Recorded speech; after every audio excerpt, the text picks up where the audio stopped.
Pada tahun 2025, peta kebijakan imigrasi di Eropa mengalami perubahan besar. Banyak negara kini memperketat perbatasan mereka, menegakkan kebijakan deportasi yang lebih tegas, dan mengirim kembali ribuan imigran ke negara asal mereka. Langkah ini tidak terjadi begitu saja.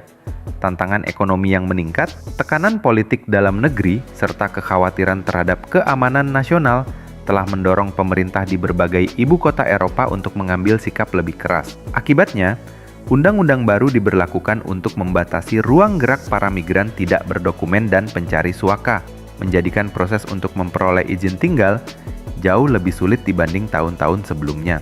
Dalam video ini, kita akan menelusuri 10 negara di Eropa yang kini secara aktif melakukan deportasi, mulai dari penindakan terhadap pelanggaran visa hingga penolakan permohonan suaka. Masing-masing negara memiliki pendekatan dan alasan tersendiri. Ada yang didorong oleh stabilitas ekonomi, ada pula yang menekankan keamanan dan integrasi sosial. Ikuti video ini hingga akhir untuk memahami negara mana yang menerapkan kebijakan paling ketat, serta mengapa kebijakan imigrasi kini menjadi salah satu isu paling sensitif di benua biru. Nomor 1. Jerman. Selama hampir satu dekade, Jerman dikenal sebagai simbol kebijakan pintu terbuka Eropa. Pada masa krisis migrasi 2015, Berlin menjadi tujuan utama bagi jutaan pengungsi dari Suriah, Afghanistan, dan kawasan Timur Tengah lainnya. Namun kini, di tahun 2025, arah kebijakan itu berubah drastis. Pemerintah Jerman memperketat aturan imigrasi secara menyeluruh. Deportasi dilakukan dalam skala yang jauh lebih besar dibanding tahun-tahun sebelumnya. Para pencari suaka yang permohonannya ditolak, serta imigran dengan catatan kriminal, kini menjadi prioritas utama untuk dipulangkan. Di Berlin, kebijakan baru diberlakukan dengan tegas, menyasar warga migran dari Afrika Utara, Timur Tengah, dan Asia Selatan, yang dianggap memiliki tingkat pelanggaran izin tinggal tertinggi. Langkah ini merupakan bagian dari strategi nasional untuk menekan jumlah pendatang tidak berdokumen. Pemerintah menindak tegas masa tinggal ilegal dan visa yang telah kedaluarsa. Sementara, perjanjian kerjasama dengan negara asal seperti Afghanistan dan Suriah kini memungkinkan deportasi dilakukan lebih cepat. Menurut laporan Kementerian Dalam Negeri Jerman, hingga pertengahan tahun 2025, telah tercatat lebih dari 12.000 deportasi, dan angka ini diperkirakan akan mendekati 25.000 kasus hingga akhir tahun. Sementara itu, jumlah permohonan suaka baru turun hingga 45% dibanding tahun sebelumnya, menunjukkan penurunan minat sekaligus meningkatnya efisiensi penolakan di tingkat administratif. Pemerintah berpendapat bahwa langkah ini perlu dilakukan untuk menjaga stabilitas ekonomi, integrasi sosial, dan keamanan nasional. Nomor 2, Prancis. Pada tahun 2025, Prancis menghadapi babak baru dalam kebijakan imigrasi. Negara yang selama bertahun-tahun dikenal dengan komitmen terhadap nilai kemanusiaan dan perlindungan pencari suaka, kini memperketat langkahnya terhadap imigran tidak berdokumen dan pemohon suaka yang ditolak. Pemerintah di bawah Kementerian Dalam Negeri memperkenalkan prosedur fast track, sebuah mekanisme yang memungkinkan deportasi dilakukan dengan lebih cepat dan efisien. Kebijakan ini disertai peningkatan kontrol perbatasan dan operasi penggerebekan polisi di berbagai wilayah, termasuk stasiun, terminal, dan permukiman padat migran. Operasi besar-besaran yang digelar pada pertengahan Juni 2025 melibatkan sekitar 4.000 petugas keamanan dan berhasil menahan ratusan migran tanpa dokumen di seluruh negeri. Sementara pada bulan sebelumnya, operasi serupa telah menghasilkan lebih dari 700 penangkapan dan ratusan perintah deportasi baru. Menurut laporan resmi Kementerian Dalam Negeri, angka deportasi meningkat sekitar 27% dibandingkan tahun sebelumnya, sebuah lonjakan signifikan yang mencerminkan arah baru kebijakan Prancis terhadap imigrasi. Fokus utama pemerintah bukan hanya pada status keimigrasian, tetapi juga pada keamanan nasional. Mereka yang dituduh terlibat dalam aktivitas kriminal, radikalisasi, atau pelanggaran izin tinggal menjadi target utama penegakan hukum. Untuk memperlancar proses pemulangan, Prancis juga memperkuat kerjasama bilateral dengan sejumlah negara Afrika, termasuk Aljazair, Maroko, dan Senegal. Langkah yang diharapkan mempercepat repatriasi warganya yang dideportasi dari wilayah Prancis. Menteri Dalam Negeri Prancis menegaskan bahwa kebijakan ini merupakan langkah penting untuk melindungi stabilitas ekonomi, integrasi sosial, dan keamanan nasional. Nomor 3, Italia.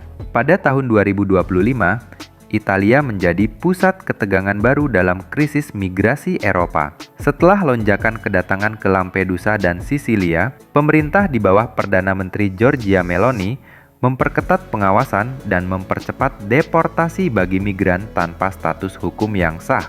Roma memperbarui kerjasama dengan Libya dan Tunisia untuk menahan arus migran di laut, sekaligus menerapkan kebijakan pemrosesan suaka di luar negeri melalui kesepakatan dengan Albania. Pada Januari 2025, gelombang pertama pencari suaka dikirim ke fasilitas Albania. Kebijakan yang menuai kritik dari kelompok HAM dan bahkan digugat di Pengadilan Eropa karena dianggap melanggar konvensi pengungsi. Menurut data UNHCR dan Kementerian Dalam Negeri Italia, lebih dari 60.000 migran tiba di pantai Italia pada paruh pertama tahun ini. Namun, tingkat deportasi juga meningkat, didukung operasi polisi dan penerbangan pemulangan ke Afrika Utara dan Asia Selatan. Pemerintah membela kebijakan keras ini sebagai langkah untuk melindungi perbatasan dan menghentikan penyelundupan manusia. Sementara, aktivis menilai strategi itu mengorbankan nilai kemanusiaan. Italia kini berdiri di garis halus antara keamanan nasional dan tanggung jawab moral, mencerminkan pergulatan besar yang dihadapi seluruh Eropa. Nomor 4, Spanyol. Pada tahun 2025, Spanyol memperketat kebijakan imigrasinya seiring meningkatnya arus migran dari Afrika Utara menuju Kepulauan Kanari dan wilayah selatan Andalusia. Pemerintah Madrid kini menerapkan operasi gabungan laut dan udara untuk mencegah kapal migran mencapai pantai, dibantu oleh Badan Perbatasan Eropa, Frontex. Kementerian Dalam Negeri Spanyol mencatat lebih dari 40.000 upaya masuk ilegal pada paruh pertama tahun 2025. Angka tertinggi sejak 2021. Sebagai tanggapan, pemerintah memperluas pusat penahanan imigran dan mempercepat proses deportasi terhadap mereka yang tidak memenuhi syarat suaka. Spanyol juga menandatangani perjanjian repatriasi baru dengan Maroko, Mauritania, dan Senegal untuk mempercepat pemulangan warganya yang dideportasi. Namun langkah ini memicu ketegangan diplomatik dan protes dari organisasi kemanusiaan yang menilai prosedur deportasi sering dilakukan tanpa perlindungan hukum yang memadai. Meski demikian, pemerintah tetap menegaskan bahwa kebijakan ini penting demi keamanan nasional dan stabilitas sosial, terutama setelah meningkatnya tekanan politik domestik dan kasus penyelundupan manusia di Mediterania Barat. Spanyol kini berdiri di tengah dilema antara komitmen pada nilai kemanusiaan dan kewajiban menjaga kedaulatan perbatasan, cerminan nyata dari pergulatan migrasi Eropa di era baru ini.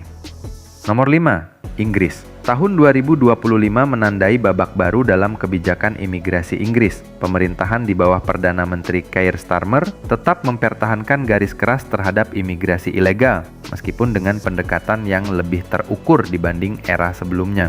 Fokus utama tetap pada program deportasi dan pengawasan perbatasan, terutama terhadap mereka yang tiba tanpa dokumen sah melalui Selat Inggris. Nomor 6, Austria. Pada tahun 2025, Austria menegaskan posisinya sebagai salah satu negara Eropa dengan kebijakan imigrasi paling ketat. Pemerintahan koalisi di Wina memperluas kebijakan deportasi cepat terhadap migran tanpa izin tinggal sah, terutama dari Afghanistan, Suriah, dan wilayah Balkan Barat. Menurut laporan Kementerian Dalam Negeri Austria, jumlah deportasi meningkat hampir 30% dibanding tahun 2024. Pemerintah menerapkan sistem baru yang mempercepat proses hukum bagi pemohon suaka yang ditolak, dengan waktu pemrosesan yang kini bisa diselesaikan dalam kurang dari 10 hari. Langkah ini disertai peningkatan patroli di perbatasan dengan Hungaria dan Slovenia, bekerja sama dengan Frontex untuk mencegah arus migran sekunder dari jalur Balkan. Selain itu, Austria memperkuat perjanjian pemulangan bilateral dengan Serbia dan Georgia untuk mempercepat repatriasi warganya yang dideportasi. Nomor 7, Belanda. Tahun 2025 menandai perubahan besar dalam kebijakan migrasi Belanda. Setelah krisis Suaka yang memicu kejatuhan pemerintahan sebelumnya, kabinet baru di bawah Perdana Menteri Dylan Yesilgus menerapkan pendekatan yang jauh lebih ketat terhadap imigrasi dan permohonan Suaka. Pemerintah memperkuat sistem two-tier asylum policy yang memisahkan antara pengungsi konflik dan migran ekonomi, mempercepat deportasi bagi pemohon yang ditolak. Data resmi IND menunjukkan peningkatan 25% dalam deportasi selama paruh pertama 2025, terutama ke negara-negara asal seperti Maroko, Aljazair, dan Nigeria. Nomor 8, Swedia. Pada tahun 2025, Swedia menutup bab lama sebagai negara dengan kebijakan imigrasi paling terbuka di Eropa Utara. Setelah meningkatnya kekhawatiran publik terhadap kriminalitas geng dan tekanan sosial, pemerintah koalisi di bawah Perdana Menteri Ulf Kristersson mengubah arah kebijakan secara drastis. Kementerian Kehakiman dan Migrasi Swedia kini menerapkan kebijakan deportasi massal berskala nasional, menargetkan imigran tanpa izin dan pemohon Suaka yang ditolak. Menurut data resmi Migrationsverket, lebih dari 14.000 orang telah dideportasi pada paruh pertama tahun 2025, peningkatan hampir 40% dibanding tahun sebelumnya. Langkah-langkah baru termasuk pemeriksaan dokumen acak di area publik, pembatasan tunjangan sosial bagi migran tak berdokumen, serta perluasan pusat penahanan sementara di pinggiran Stockholm dan Malmö. Nomor 9, Belgia. Tahun 2025 menjadi titik balik bagi Belgia dalam menghadapi tekanan migrasi yang meningkat tajam di jantung Eropa. Pemerintah federal di bawah Perdana Menteri Alexander De Croo memperketat kebijakan imigrasi dengan fokus pada penegakan deportasi dan pengendalian kapasitas penampungan yang kini telah mencapai batas maksimum. Menurut laporan resmi Kementerian Dalam Negeri Belgia, lebih dari 85.000 permohonan Suaka tercatat sepanjang tahun 2024, angka tertinggi dalam 2 dekade terakhir. Namun pada 2025, pemerintah menindaklanjutinya dengan gelombang deportasi terkoordinasi, terutama terhadap pemohon yang ditolak dari Afghanistan, Eritrea, dan Maroko. Nomor 10, Polandia. Pada tahun 2025, Polandia memperkuat reputasinya sebagai garis depan pertahanan migrasi Uni Eropa. Di bawah pemerintahan Donald Tusk, negara ini terus menegakkan kebijakan perbatasan yang keras, terutama di sepanjang perbatasan timur dengan Belarus, yang selama 2 tahun terakhir menjadi jalur utama migran dari Timur Tengah dan Afrika menuju Eropa. Menurut data Kementerian Dalam Negeri Polandia, lebih dari 16.000 upaya penyeberangan ilegal tercatat sejak awal tahun, dengan peningkatan signifikan pada musim semi. Sebagai respons, pemerintah memperluas zona larangan masuk militer di area perbatasan Podlaski dan memperkuat pagar baja setinggi 5 meter yang dibangun sejak 2022. Dari Jerman hingga Polandia, dari kebijakan cepat hingga tembok perbatasan baja, Eropa 2025 tengah menulis babak baru dalam sejarah migrasinya.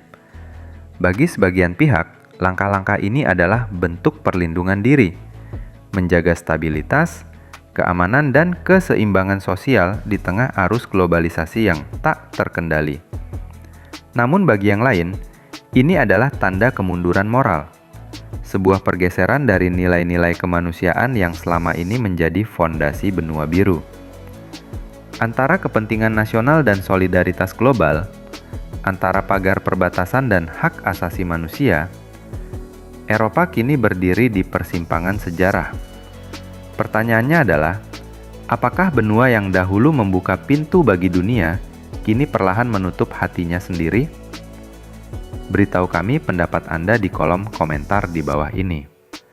Jangan lupa untuk like, subscribe, dan aktifkan notifikasi pada video ini agar tetap mendapatkan informasi tentang perkembangan terbaru dalam perubahan tatanan dunia yang sedang berlangsung.